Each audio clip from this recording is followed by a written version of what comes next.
into another educated discussion. I'm one of your hosts, Elmo, alongside the beautiful, talented, skillful Felipe. And we're here to present to you a bit of a spoiler class.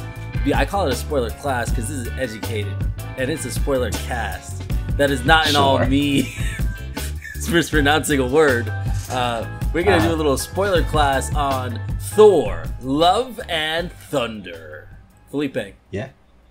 When it comes to Thor, Love and Thunder, what is your... well, again, we should let the audience know there will be spoilers in this as we discuss candidly what happened in this movie and our overall thoughts. If you couldn't tell by the spoiler class title, there'll be spoilers. You know people skip the intros. Yeah. So... Yeah. No, we're going to talk about the movie. So if you haven't seen it yet, go ahead and watch this film and then come back. Or if you don't care, well, then welcome. Yeah, and you're going to get one of the best Everyone dies. You're going to get one of the best possible reviews here because Felipe knows his stuff. All right. Don't set me up for failure. Okay. You're going to be like, all right, so how do you pronounce Mjolnir? Actually, how do you pronounce the director's name? That's actually something I was going to ask. It is Taika Waititi. Taika Waititi, okay. All right. Yeah. So. Yeah, big fan. What we should mention is we've seen the previous Marvel Cinematic Universe films. Mm-hmm. And we've had some thoughts on the Thor character as we progressed here. Just trying to give the audience here a little bit of like an idea of what lens they're getting with this podcast here. So Felipe, when it came to Thor 1, 2, and 3, the name escapes me right now. Ragnarok, yeah, and Dark World was the second Thor one. And Dark World, yeah, and then. So what were your thoughts on the first 3 Thor films? Thor 1, I surprisingly liked. I went in like, oh man, what are you gonna do with this guy with some hammer and all that? And of course, Marvel has always subverted expectations, and I really enjoyed the first one. Enough, wasn't like my favorite or anything. And then Thor: Dark Worlds, that was not good. It was fine, but honestly, I think I only ever saw it in theaters, and that's it. Never went back to watch it ever. So it's very vague in my memory. I probably should have watched it just in case anything was referenced in this new film. But it was just that meh to me that I never was interested in seeing it. And then Thor Ragnarok came out. And I really enjoyed what they did with the character there and the humor and the colors and just everything. Everything was just significantly ramped up. And now Thor Ragnarok is up there with some of my faves from the MCU. So, knowing that it was the same director from Ragnarok and this, I was very hyped for this film. Okay. What about yourself? Going into Thor 1, I had very low expectations. I also feel like I was out of the loop in all the MCU kind of deals. But I went in with very low expectations, and I was incredibly happy with what the movie came out to be. I thought Thor was hilarious, and I thought it was a great movie. Mm-hmm. Like I thought it was, this is a great start. Then Thor 2 happened, or Dark World happened, and I remember thinking, like as you said, this is fine. But then the internet's been trashing it for years, maybe a decade at this point, and in my head it's awful. But I remember at the time being like, oh, yeah, okay. So I definitely, going into Thor 3, was like, all right, what are they going to do? They kind of lost me in terms of, just because I think I bought into the internet's lack of hype for Dark World. And Thor Ragnarok was fantastic. Mm-hmm. So I went into Thor Love and Thunder actually unsure of how to feel, because 1 was great, 2 was meh, 3 was great. Is this going to continue the pattern? So I tried to temper my expectations going in, especially because personally I feel like this new phase of the MCU has been pretty aimless. And I think one of the problems we run into is Thor Ragnarok is actually when they started, I think, in Thor, really drawing in other characters. Like we got Hulk in that one. So to jump into Thor 4, anything after Infinity War and Endgame, I'm just expecting like, yo, they got Spider-Man and Doctor Strange. Yo, they got Wanda with Vision. Who's gonna be with Thor? Is kind of where my brain immediately goes. And what I was most hyped for was how the Guardians of the Galaxy would play into Thor's journey. See, I knew right away. I could just tell that the Guardians bit was just going to be the beginning, and that was it. So I already kind of had a feeling that was going to work that way, because it's like James Gunn owns those characters. I know. Taika wasn't going to be touching them for too long, and he was just kind of need them for story purposes, because that is how it left with Thor joining the Guardians of the Galaxy, which is just a funny thought in itself. And of course, we got to see the payoff of that, and just how, because the rivalry that they set up in, was it Infinity War or Endgame? One of them, between Infinity War. Oh, okay, Infinity War. Yeah, between Star-Lord and Thor, and just Endgame. It was just funny. Anyway, continue. It was. I was actually like part 1 and 2. That back and forth was actually pretty awesome, and did not go in that direction really in this movie. Just a couple scenes, it's the very beginning. It seemed like a lot happened in between. Yeah. I don't know how long they were at it, but apparently they were at it for some time. But yeah, no, I mean, I get it. I also wanted some more Guardians as well, but I mean, they're gonna have another movie, so. And apparently, this is the last time you see this Guardian crew in this next film coming up. You know, if it meets death or a separation, and then you just don't see him anymore. I don't know, but we'll see. But yeah, I already had that expectation going in, so I wasn't too disappointed. Even though, of course, I would like to see more of them interacting.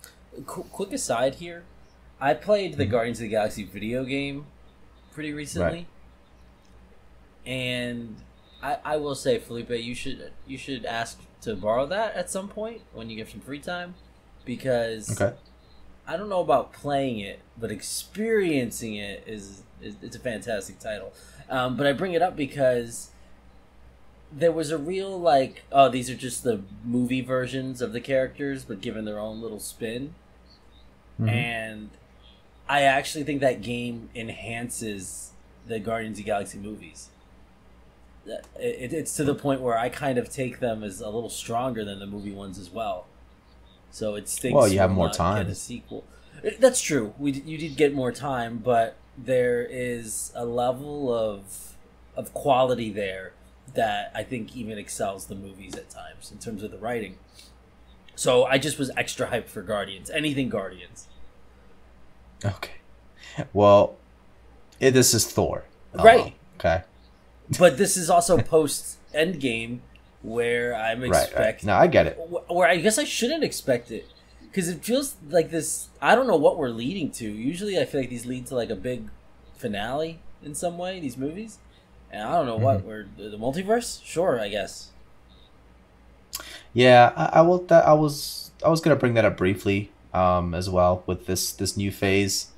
I'm not really entirely sure what they're building towards, but yeah, a lot of multiverse stuff's happening, a lot of different worlds colliding. If you're keeping up with, Miss Marvel, and now they're gonna be doing She-Hulk. Get our boy Matt Murdock back. We better. Let's go.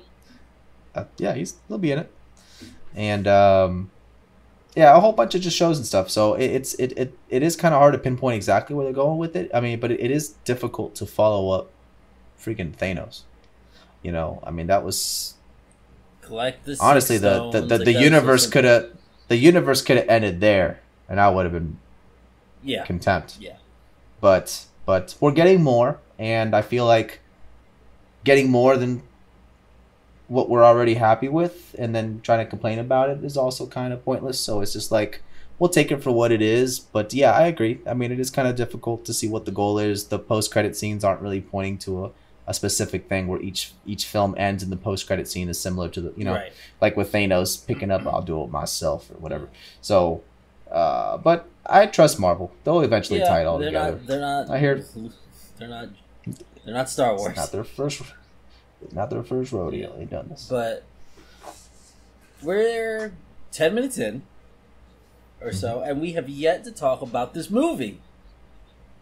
Well, you brought up a freaking video game for 5.5 minutes. So let's get into our thoughts of Thor: Love and Thunder. Felipe, you want to go ahead and begin? Yeah. We open up with the Guardians and Thor meeting, but actually, sorry, we start with Christian Bale walking around with some markings on his face with a little girl who I did not know until the end of the movie was someone very special to Mr. Hemsworth's heart. It was his daughter in real life. Oh my gosh.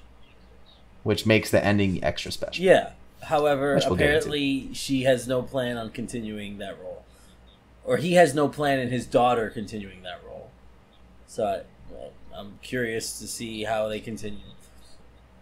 Yeah, we'll see. Well, whatever. But what did you think of the setup for Gore, the God Butcher, in terms of how he came to become the villain? You just skipped our thoughts. What our thoughts were on this film. You're just going into what we think of Thor. No. Should we give overall thoughts on? No, Gore. That's his name. I know what you're talking about. Yeah. No, what are your thoughts on his, like, how he became a villain? All right, so we're gonna skip what I just said because I just said, "Hey, let's give our thoughts on this film." Oh, I thought we were gonna go. Okay. All right, what are your thoughts? Are we gonna go piece by piece? What are you? A little bit, just the points that matter. I thought we can do that after everyone knows kind of where we're at. All right, where are we at? Well, you said you were gonna go first. I wanted to like this movie more. But it's above Dark World, but I have a few problems with it. Every film is above Dark World. That film is fine. The movie's fine. I haven't seen it since the theater release, but I think that's just the internet being a hive mind. But there's just expectations for the Guardians was something I shouldn't have had. Oh my gosh! Yeah, they do something. You screw yourself up with your expectations. This has been a pattern. They put it in the trailer. They put it in a trailer. I'm gonna be hyped for it. Yeah, they put it in for the first first couple seconds of the trailer. You know, and the rest they're not in there. So it's like, take a hint. They're not gonna be in it. Well, they do something that if you recall, Secrets of Dumbledore. They do a little thing called tell and not show. And I think that was a big problem with this movie, is that there's a lot of telling you something happened, but not showing you what happened. They call him Gore the God Butcher, but you never see him kill a god, other than the beginning. They say Jane is like this wonderful like astrophysicist or something along those lines, and is very intelligent, yet not once do we ever see her use her intelligence. And then Thor kind of flips from I'm funny to I'm not funny, I'm serious, very rapidly. And he kind of stays that way, but it's the beginning where you're like, oh, this is it seems like there's some funniness that is happening when it shouldn't. And I hope you like goat screams. Okay. And your thoughts. All right. Does that wrap up your thoughts? Yeah. But very cool fight, I will say. Okay. I had a lot of fun with this movie. I really enjoyed it the whole way. I was laughing the whole time. We'll get into the goats later, but the overall, I'm gonna agree with you that the tone was a little all over the place sometimes, because it's definitely if you want to put a genre to this, I feel like that's one of the things I appreciate with this phase 4 of MCU is like they're getting a little experimental with the formula. Movies. They're trying to change up the formula a little bit, yeah. And whether it works or not, we never did a Doctor Strange, but you didn't like that film, and I really did, and I appreciated it for what it was trying to do, which was just change it up and straight up kind of become like a horror thriller kind of deal, and then with this one, if you want to put a genre to it, this was a romantic comedy. I mean, that's what it was. Of course, there were some action sequences and things, but It was a lot of humor, and yes, you have such a tragic character like Gore, and then you have like kids being kidnapped and taken from their homes, and then Thor finally sees him, and he's just being silly and whatever, and it's kind of tough to feel sorry or scared in these moments as you should, because there's a joke immediately following that sequence, and then a joke immediately after, or even during it. So it's kind of hard to really stick in, feel anything besides wanting to laugh, which they did really well because I was laughing a lot. But yeah, so the tone was definitely all over the place with Gore. I wanted to like Gore a lot more than I did, and there was just certain moments where I feel like he was trying to be really, really creepy and scary, and he was, but there was just so much humor. It was kind of hard to really get into that mindset, you know. The 2-year-old in the theater with me, that I don't know why their parents brought them, who did not like Gore. Okay. And I don't blame him. He was creepy. Yeah.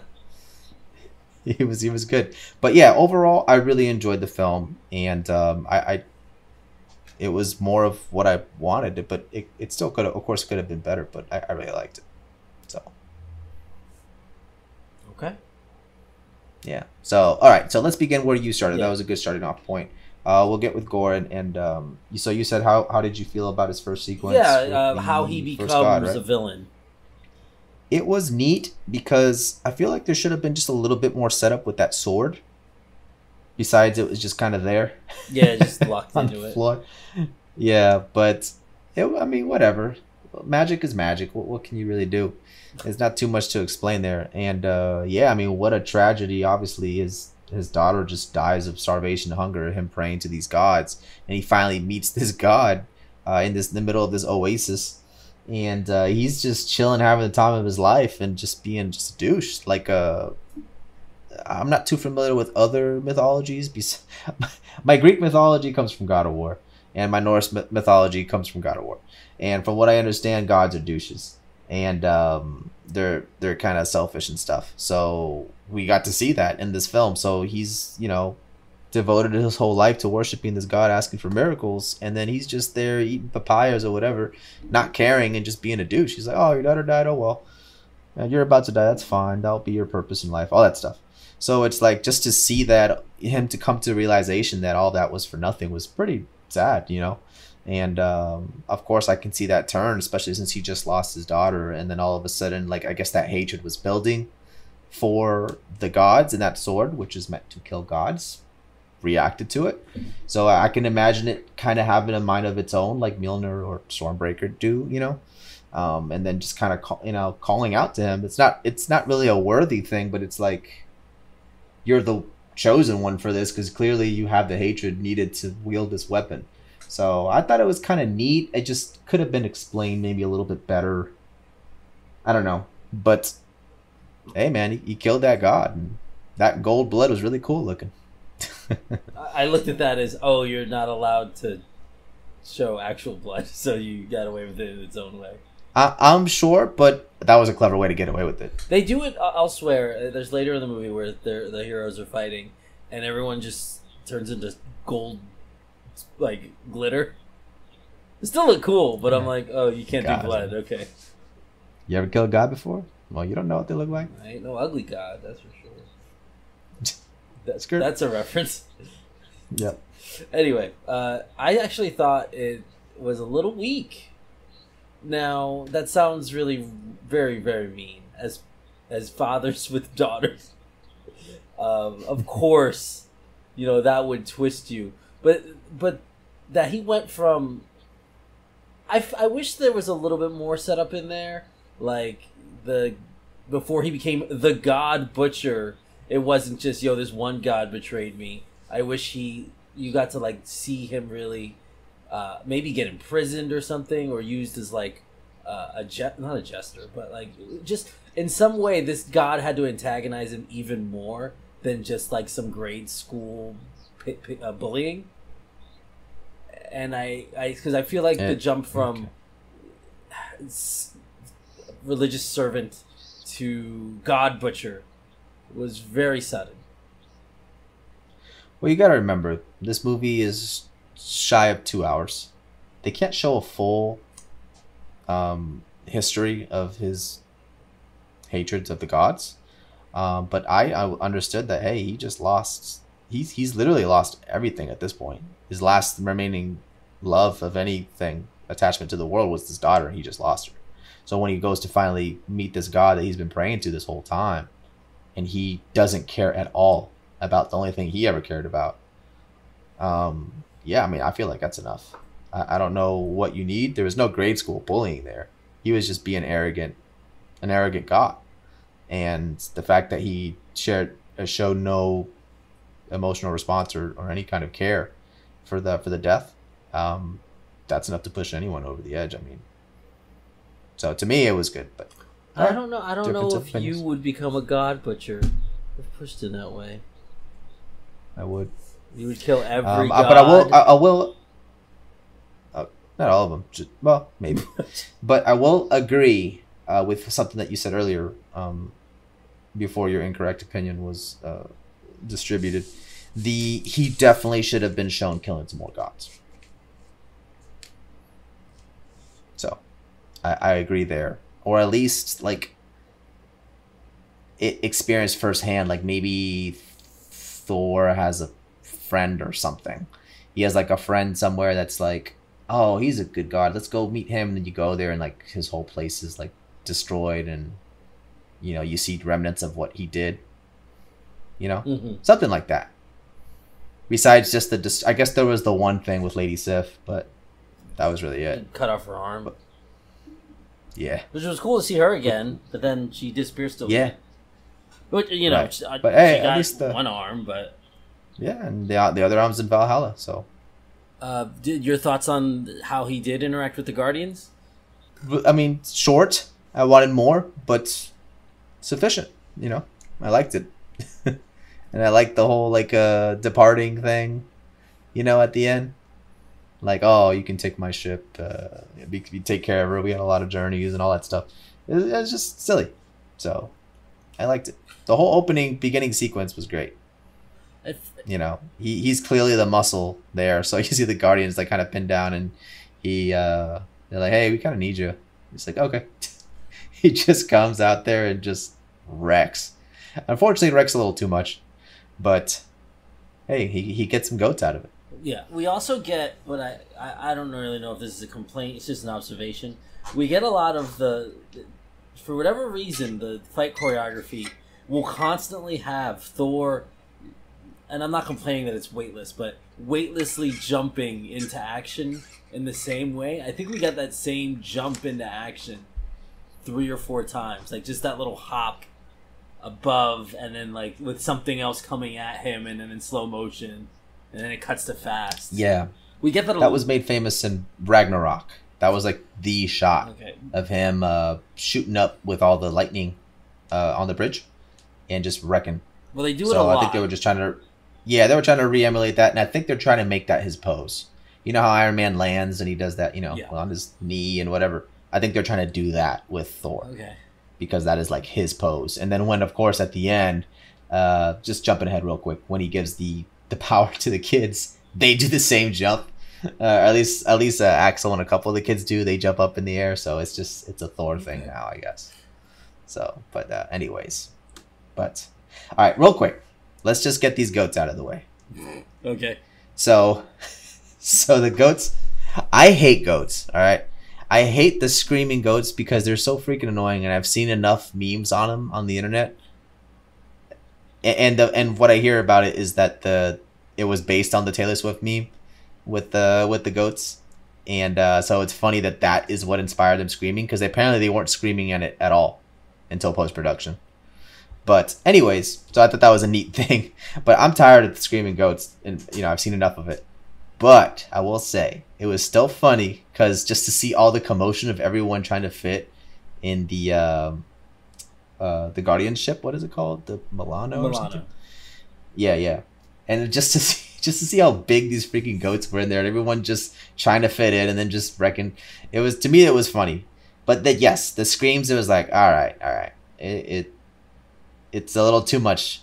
But I will say, as the movie went on, my opinion on the screams changed. Okay. To me, it just got like it was like funny, and then I was like, all right, this is stupid, and then it's like, okay, but it's kind of funny now, and it's kind of funny again, and then I'm just cracking up. To me, the best, jumping ahead again, after they have to leave the area with Zeus, and the goats come in screaming from before they bust in. To me, that was hilarious, and the screams needed to be there to make that even funnier. So I came back around on the screams. So that's just me, though. I know that's probably not everyone's opinion or yours from what the sounds of it, but I enjoyed it in the end. It got less funny for me as it progressed, but I'm glad you enjoyed it. Yes. I now know I can just scream in your face and you will get a laugh. No. Mm-hmm. If you're a goat and scream in my face. Okay, I'll play videos. I might have to edit that sound. Anyway, so your main character's love interest actually becomes a hero herself. We find out Jane is stricken with stage 4 cancer. Right. And we get I forget her name, but she's also in WandaVision, and I really liked her. Darcy. I was kind of sad to see her not get any more. I'm sad to see Darcy not get more time. There you go. Show some respect to Kat Dennings. I think she's great. I wanted more. Yeah, she's great. Yeah. Not that this, at least with the storyline they were going with, I don't know how she's going to get involved with the God Butcher. Seems a little above her. No, her rank. I was just happy to see her. Yeah.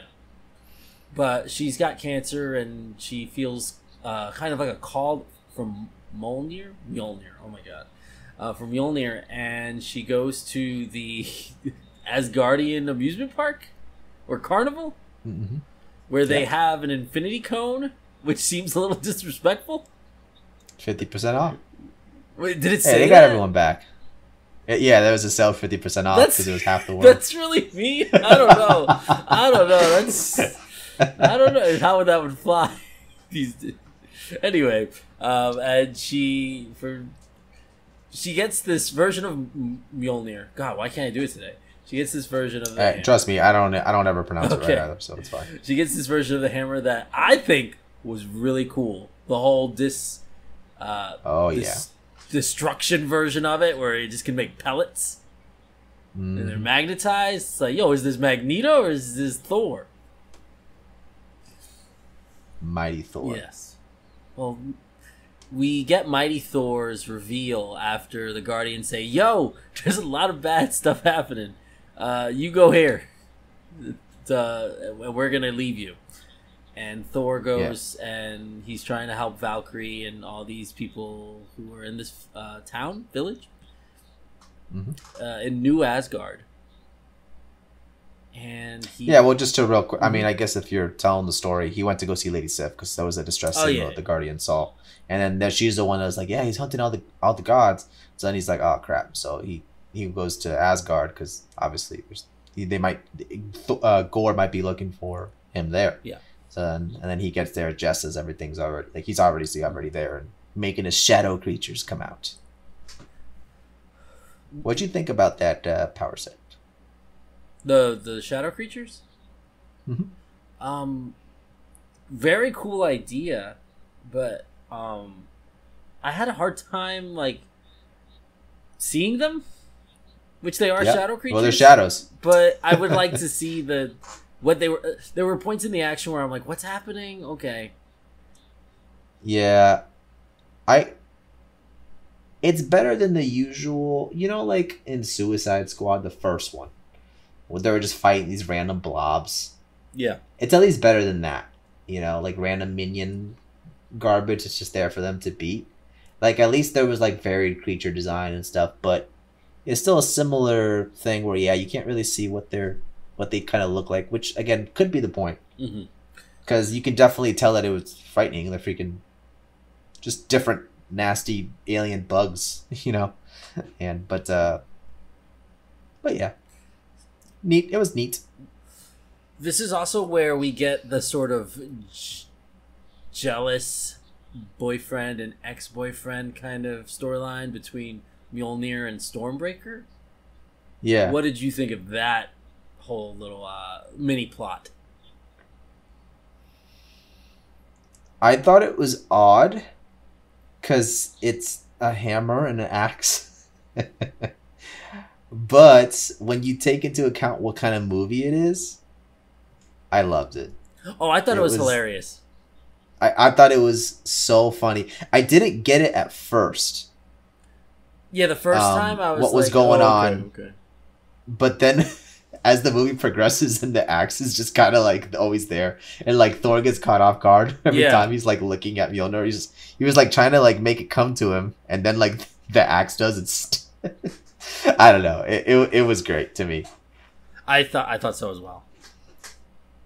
And then his stupid face when he's like, before he sees Jane and like he just sees Mjolnir like wreck and chop, and it like almost coming to his hands, like that slow-mo shot of his like dumb smile. Yeah. Very similar to when he was looking at Star-Lord. It's like, you're Mjolnir, and then it just like and it goes back to Jane. Mm-hmm. Which she looked real good. Yeah, she looked great. Yeah. Well, her hair though was too perfect, but whatever. Maybe she needed a little ponytail. I mean, Thor, male Thor doesn't have. She just used one of them Dyson straighteners just right before that shot. I mean, Thor can clearly use his weapon to create clothing. So maybe, the clothes, maybe, hair straighteners. Like that's part of that's what it is. That's part of her power set. Right. And Thor's. So children are kidnapped. Yeah. And then we get like the town hall. You get to see that one guy's kid. Was it Heimdall? Idris Elba's kid. Yeah. That's kind of cool. We also see Matt Damon.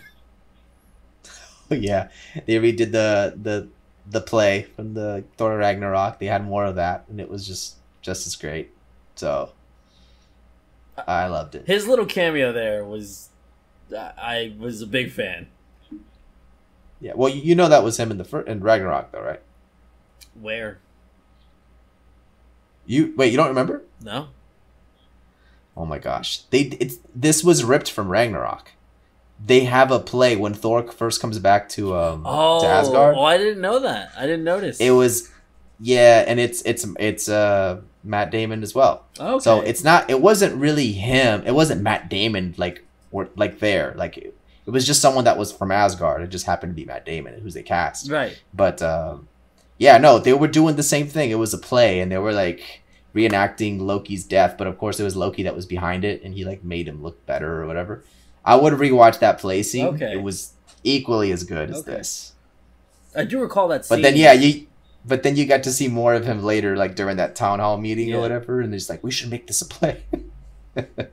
So it was great. And then we got a little a cameo at the end of what's her name? Melissa McCarthy, I think. Yeah.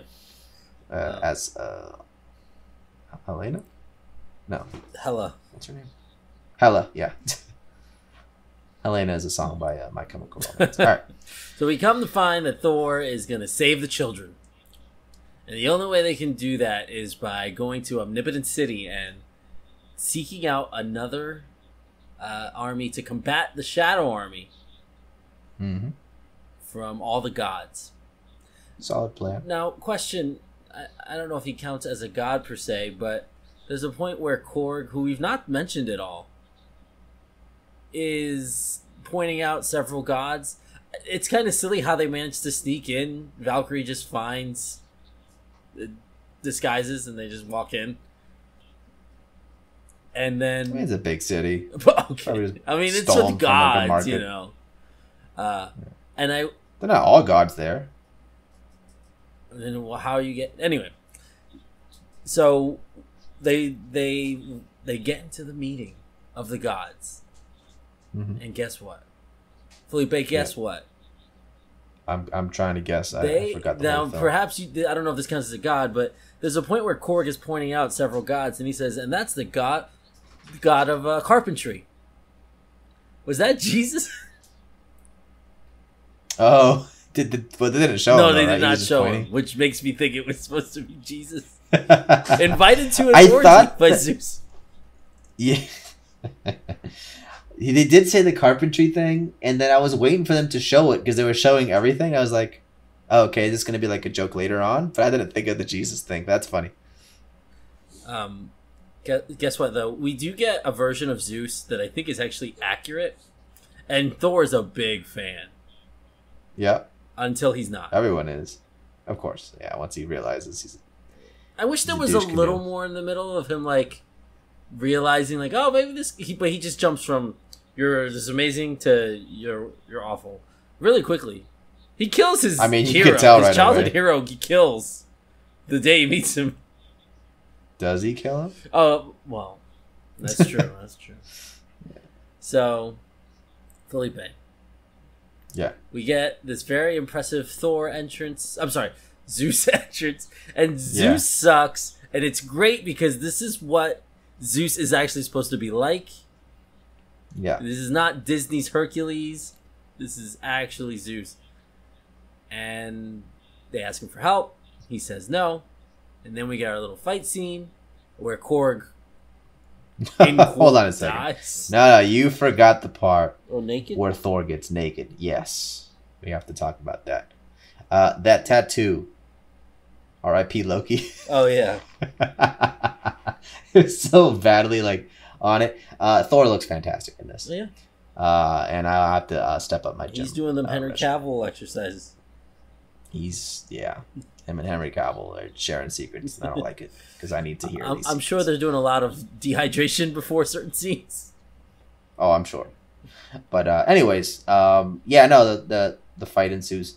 Quick thing, you mentioned Korg. I really like Korg. Mm-hmm. I wanted more of him. And let me tell you, my heart was broken when I thought he died. Because I was like, no. He's not dead. No, apparently, like he said, just, as long as the face is intact. We're still alive. I thought he could have died there, and I would have felt like a lot of emotion. Yeah, it would have made more impact, but again, that's not really what they're going for in this film. But think about if Goku turned Super Saiyan because Krillin didn't die. I'm just saying. It takes a lot for you. Korg? Uh-huh. No one turned Super Saiyan in this. Thor, he got his eyes lit.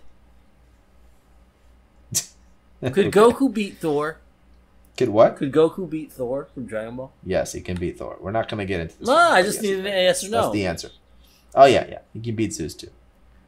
He can beat everybody. Anyways, yeah, so then chaos ensues. And, yeah, a lot of glitter everywhere, like you said. A lot of these holy angels and stuff dying and everything. And then saved by the screaming goats. Oh, yeah, because Korg whistles for him. Right, yeah. Okay. No. So I guess we're kind of doing a plot synopsis then at this point. We're skipping around, though. Okay. So we get a little bit of Valkyrie being lesbian. Just enough so they can edit it out, I'm sure, for other countries. Okay. And then Korg just briefly mentions his two dads. Yeah. Which was interesting. Yeah, I thought that was funny. Yeah. You know what's not funny? How an astrophysicist is not more amazed at seeing space dolphins.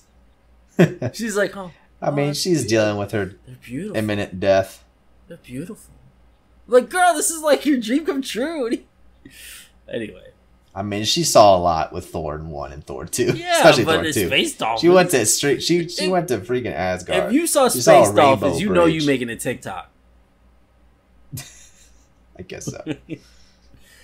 So we get our first battle on what I only can refer to as the Super Mario Galaxy fight. You forgot where the goats crash into this stupid planet that looked bigger than it was, and it just happened to be, like you said, the Super Mario. Yeah.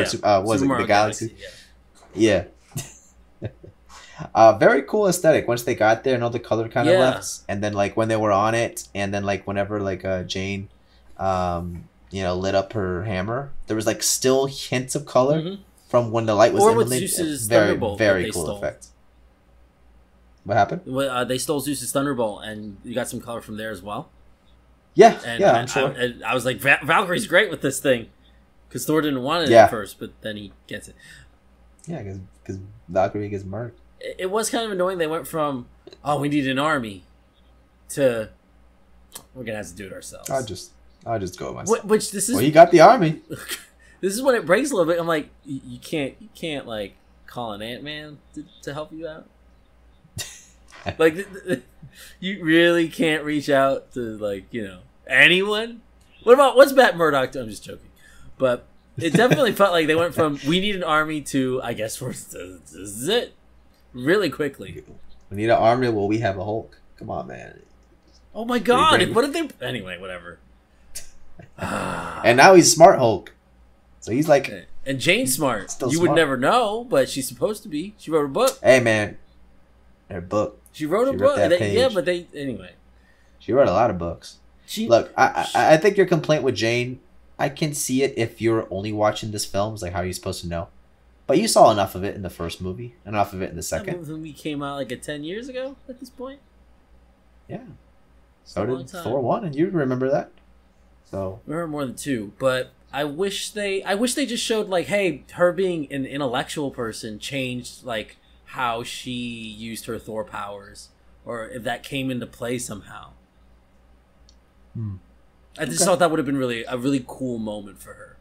Oh, Thor couldn't figure out how to split the hammer. She did. So there you go. Split the hammer. Oh, well, that's because it was split in it to the pieces. I'm just saying, she was able to. It needed a Spider-Man Doctor Strange moment where he beats him with math. Right. It needed one of those. Okay, I thought you didn't like that moment. It was just a little cheesy, but I could appreciate it. Sounds like you want more cheesy to this film. All right, I understand. That is not what I said. Okay, I wanted Jane to show her the words that just came out of your mouth. Skill via the intelligence she's supposed to have. But you know what we do have? Hey, she figured out it was a trap. Felipe. Okay. It was pretty cool. It was very cool, especially when they showed it from like far away, and you could see them all fighting like on this planet, but like the gravity was stuck to there. Right. So they're just kind of like walking around it and stuff. Yeah, and you could see just like them walking around this like very small moon-looking place. Mm-hmm. And it was really cool. And Gore is fantastic. Christian Bale does a phenomenal job every time he's on the screen. Yep. I wish we got more of him. Him telling that story to the kids. The 2-year-old in the theater with me that was in front of me did not like that scene. But anyways, very cool. So that everyone's down. Thor says, "Hey, yo, mighty Thor, go in bed. You have cancer." I would hate for something. Oh, real quick, we never brought up his ultimate goal. I mean, I think did in the beginning, but the whole point of him taking the kids and leading us, he needed Stormbreaker to get to I believe it was called Eternity. Yeah, Eternatus. As simple as that, right? I think it was just Eternity, honestly. It might be Eternity, but the guy's name was Eternatus. Oh well, whatever. Anyways, he needed Stormbreaker, so that's why he lured them all, and then he was going to it's a genie pretty much. You get one wish, and he was going to eradicate all the gods. Which, as he was getting there, I'm like, why doesn't he just bring back his daughter? I actually didn't think of that, and it kind of breaks the movie once you realize it. Well, yeah. I mean, but I honestly didn't think about that until like he already lost. I mean, he lost the fight, but he still went in, so he technically won, right? He went in and got to the wish. But as he was going in, I was like, oh crap, he should just wish his freaking daughter. Like that's the only way this is gonna work. He's gonna make a wish. I know he's not gonna kill all the gods, because then Thor would be done. So Jesus, I was like, the carpenter. So I was like, he's gonna wish for his daughter back, and that's gonna be the better wish. I actually didn't think of it till Thor. I didn't think of it at all. Thor said it, and I'm like, oh yeah, why are you doing this? I thought they handled it well enough, like that I could move on. Where they said, he's like, well, who's gonna be around to take care of her? I wish he said that immediately instead of realizing it. Right. I mean, I guess we can skip to that if you want, but if we're gonna be talking about that. I really enjoyed what they did with that. How the kid lived on and yeah, she seemed cool. And then Thor, it was Thor's kid at this point. You know, he kind of adopted her. Uncle Thor, right? Well, you know what I mean. Yeah, I know. He was the parent figure. But we did. I'm sorry, I did skip. Speaking of Thor having a kid, he gives his power to all of the kidnapped children, so they could then fight, and they were his army, child soldiers. Yeah. What did you think of this? Again, it fits with what's going on in this movie.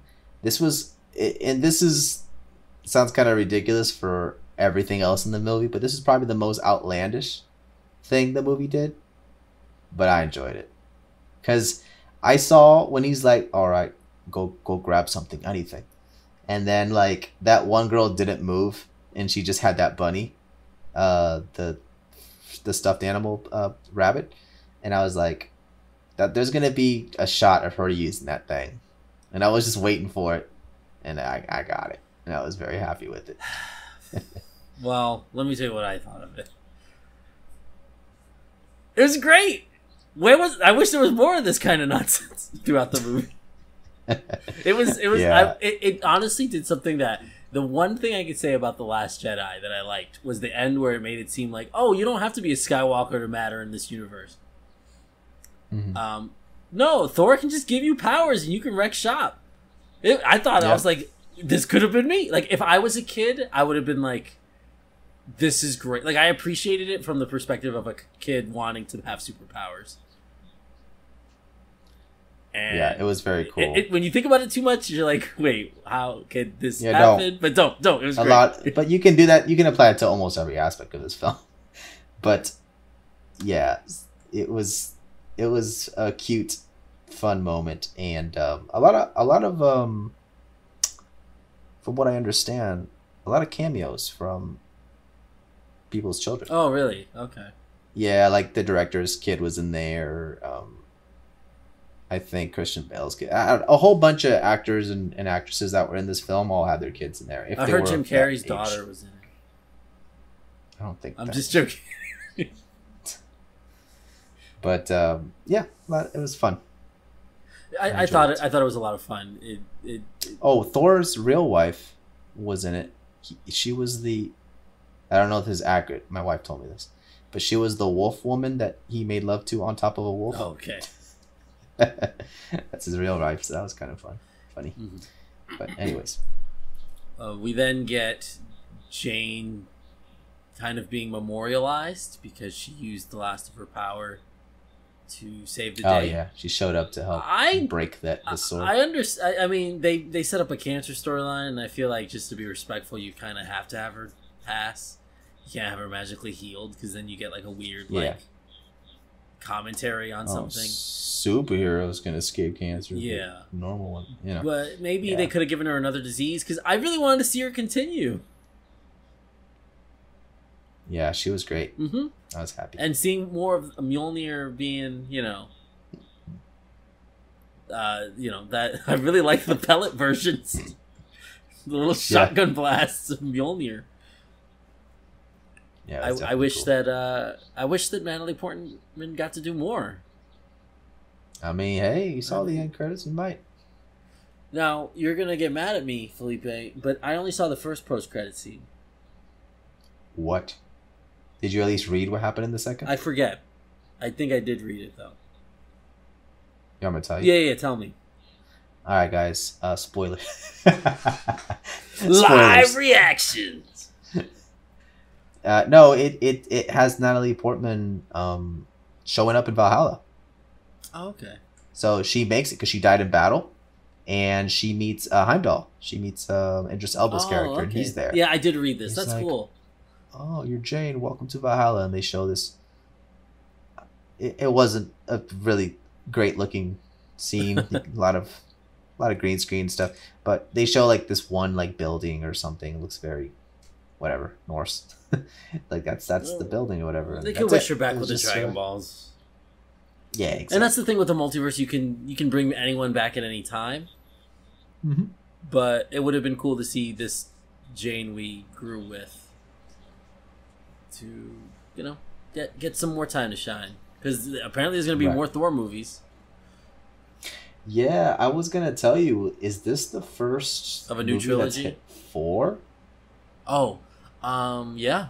Because Iron Man ended at 3, Cap ended at Civil War. Oh, there is going to be a Captain America 4 soon with Anthony Mackie. Yeah, but that's not... I mean, we can kind of count that as something else, though. We can, but I think it'll still be called Captain America 4. But regardless, still, this is already 4, and if with Hercules being teased at the end there, that I can only imagine there's be another one. That's going to be crazy. That's a lot. I just want Poseidon. Yeah, maybe. So, yeah, and then like we earlier brought up, yeah, we get to see the resolution at the end. Siv's back. She's training with everybody. All the kids are now learning how to self-defense. What was I gonna say? Obviously, the Gore's kid, Thor's now watching over her. She's freaking strong. She's using Stormbreaker, and she's doing the same pose. Yeah. And then you find out at the end, through Korg's excellent narration, who is back to normal and found his guy now. They're about to make love with the lava rocks, and you find out that she's love and he's thunder. So was that cool it, or was that it, or was it Jane when before she passes, she says, I came up with my catchphrase, and then she whispers it to Thor, and then because she was trying to come up with one the whole time, was her catchphrase "Love and Thunder"? I don't know. I don't remember I didn't look into what that catchphrase was, but it was Korg that said it. Yeah, it was, but it's just we never heard her catchphrase, and I thought that would be something she'd say, like, for love and thunder, instead of eat my hammer. I like the eat my hammer. I wouldn't mind if it was both. Like, her name is Love. She's the love, he's the thunder, and that was her catchphrase, like a way of like memorializing her in his own way. Right. Yeah. Maybe. I'll have to look into that. I didn't really research that one myself. But yeah, and that ends Thor. And then we, the post-credit scenes that we saw. Zeus is alive, sends Hercules after him, and then of course the Valhalla thing at the end, which has the door slightly open to see these characters again in some capacity. I thought maybe Thor goes to Valhalla. I thought Idris Elba didn't like doing this character, so it's really cool he's doing it. I never heard that. I heard he loved that character. Oh, I heard there was some drama, and that's why he went to DC. Oh, no. It was Natalie that didn't like being Jane. That's why she wasn't in Ragnarok. Mm-hmm. But then Taika came back and he's like, hey, listen, I got an idea for you. I got a mighty fine idea. The mighty Thor. Yeah. So you're... Did you hear that? Huh? Did you hear that? What happened with the Star Wars stuff? No. Taika Waititi's doing a Star Wars movie, right? Uh-huh. Like he's in the process of making one, and whenever he has a project, he usually tries to get people that he's worked with before. And now that he's working with Natalie, he was like, "Hey, how would you like to be in a Star Wars movie?" Oh my god! And she was like, "I was in 3." And he's like, "Oh yeah." He thought it was Keira Knightley. I thought that was funny. He never realized. Oh yeah, he fell for it just like everyone else. But anyways, that movie messed me up, man. I still have trouble telling the difference between the two. That movie really messed me up as a kid. Really? Yeah. Well, when they have the white makeup on. Oh yeah, it's just if you put Natalie Portman and Keira Knightley in front of me, in 2006. I'd have trouble. Nah, I could tell. I'm sure I'd get it right, but I would definitely have to think. Anyway, Felipe is known for his famous 1 out of 10 scale rating with 0.5s in between. Felipe, final thoughts and rating for Thor: Love and Thunder. I'm going to give this a solid 8. This was a great film, and that's what 8 means. I use a 1 out of 5 scale with nothing else in between, and I'm going to give this a 3 out of 5. It's a good movie. And you want to have any final thoughts as to what makes it great? Me? Yeah.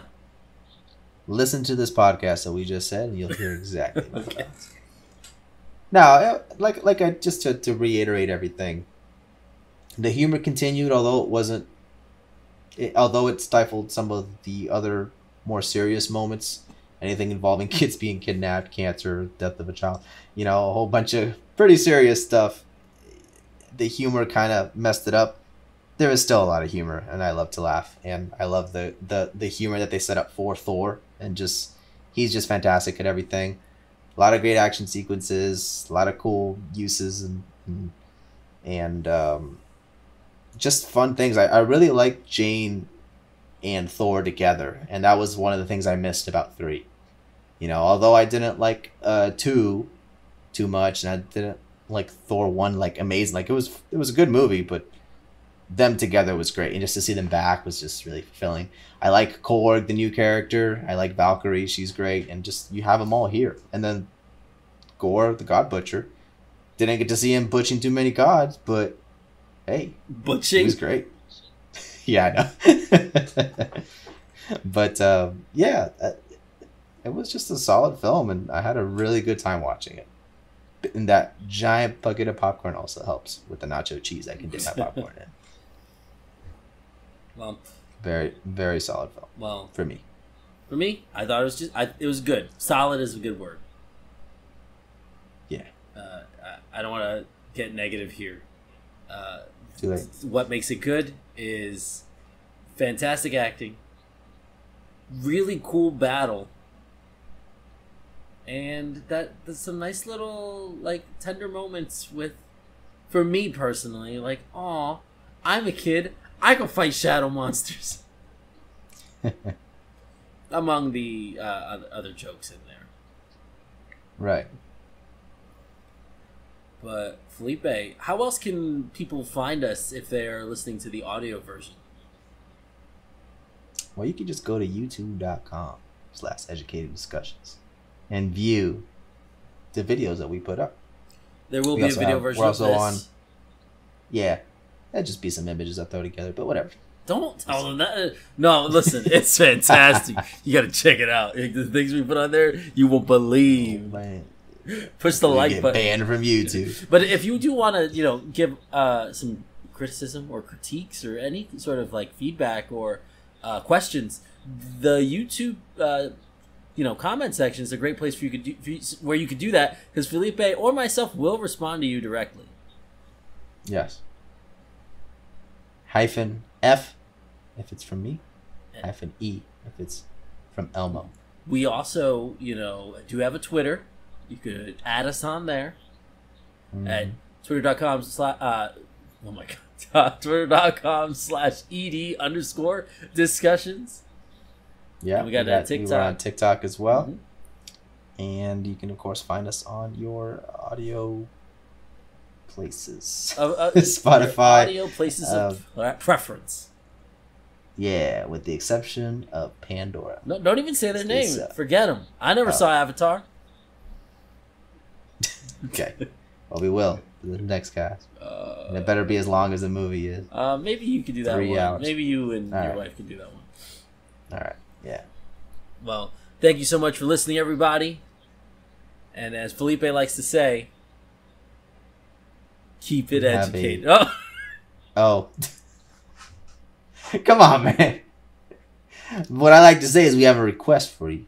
Okay. Okay. Okay. No. What's the request? All right. So I want you guys to listen close. You guys aren't even going to see this coming. I need you guys to keep it educated.